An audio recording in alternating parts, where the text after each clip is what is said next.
স্বাধীনতার পরে আমার গুরু মকসুদ আলী শাহীন তিনি আমাকে অনুপ্রাণিত করেছেন।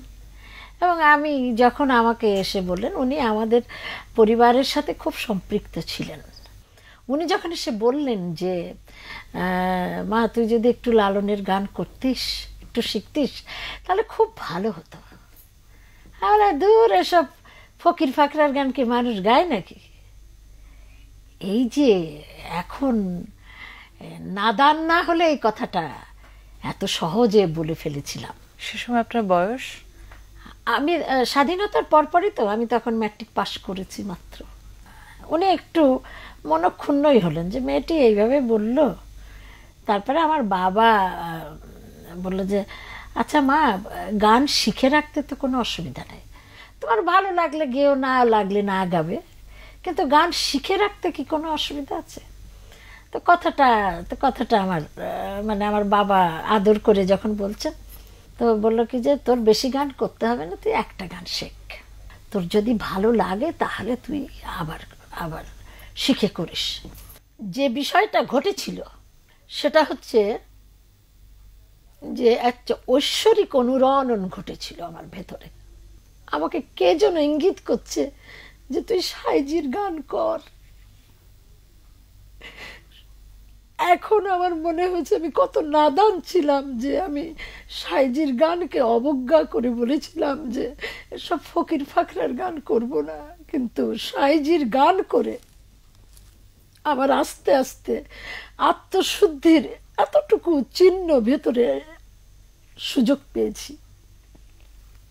লালন সাইজির গান করে আমি ক্ষমার দৃষ্টিটা বাড়িয়েছি।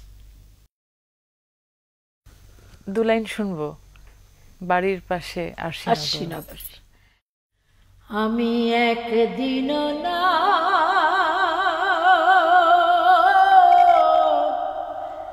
দেখিলাম তারে বাড়ির কাছে আর সে নগর,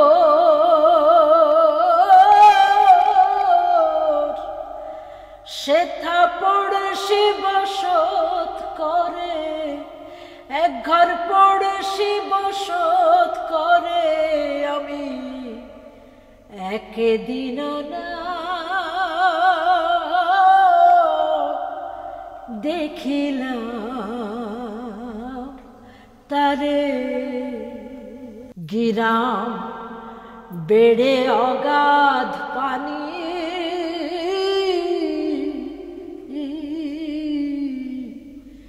নাই কিনারা তাই তরুণী পারে। বাঞ্ছা করি দেখব তরি কেমনে সেথা যাই রে, আমি কেমনে সেথা যাই রে। আমি একদিন না দেখিলাম তারে। আরেকটু আপা। কি বলবো পড়শির কথা,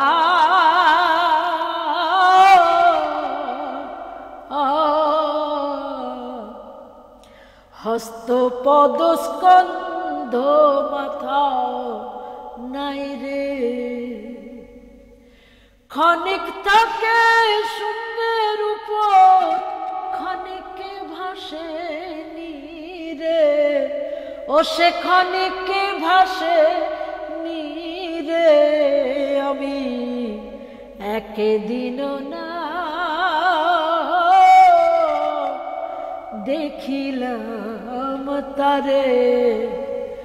পড়শি যদি আমায় ছুত,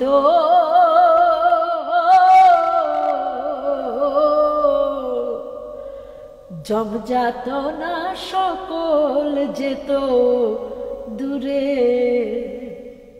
সে আর লালন এখানে রয়,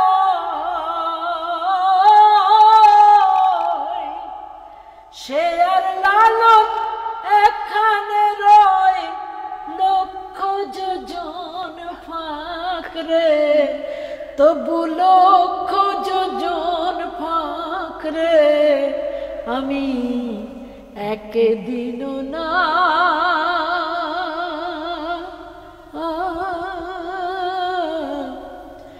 দেখিলাম তারে। ছোটবেলায় যখন আপনার গান শুনতাম টেলিভিশনে, পর্দায় দেখতাম যে আপনি কাঁদছেন গান গাইতে গাইতে। আমি মনে করতাম গান গাওয়ার সময় উনি কাঁদছে কেন, কাঁদে কেন। এখন যখন আপনার গান শুনি তখন আমি কাঁদি।